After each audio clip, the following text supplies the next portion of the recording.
Untuk tahun satu rian, kenal.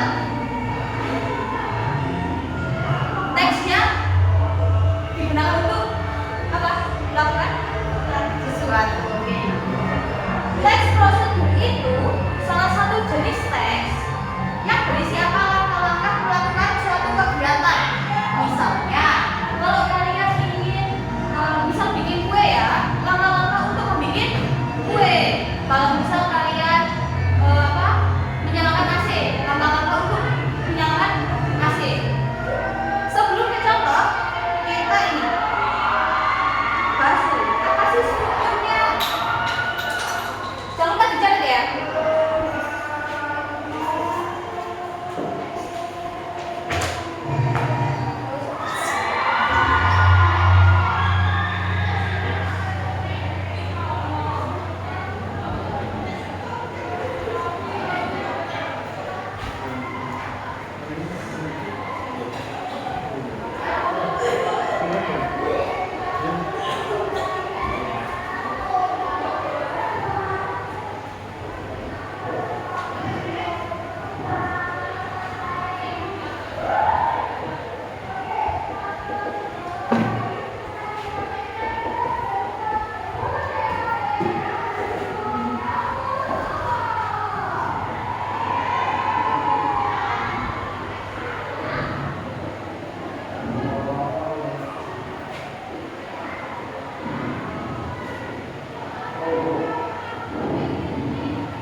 Siapa yang udah tahu strukturnya? Siapa? Ada yang mau jawab? Apa? Yang pertama ada tujuan, benar sekali. Ada tujuan. Yang kedua, pintar sekali ya.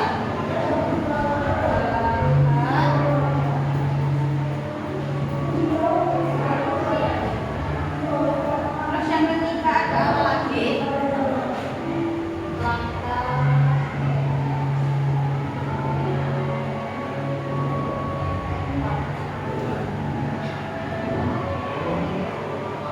Yang terakhir ada kesimpulan.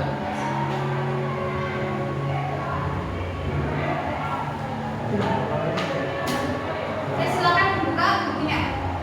Yang belum buka buku silakan buka buku ya. Jadi teks prosedur itu berisi langkah-langkah sistematis. Maksudnya sistematis itu apa? Harus urut ya. Kalau kalian tulis teks prosedur harus urut langkah-langkahnya. Karena kalau tidak urut, tidak bisa dinamakan apa? Teks prosedur. Karena inti dari teks prosedur adalah langkah-langkah, ya. Langkah-langkahnya harus sistematis, nggak boleh ubah-ubah. Nah, dalam struktur ada satu tujuan. Tujuan ini apa sih?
caranya atau nggak hanya keberagaman, misal es itu enak loh kalau ditambahkan misal rasa jeruk lemon atau daun mint itu bisa dimasukkan ke simulan karena di sini sifatnya tips and trick. Oke, lanjut ke kaidah. Ciri-cirinya saja. Kita belum ke ciri-ciri ya. Ciri-ciri yang pertama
ya, pokoknya yang bersifat perintah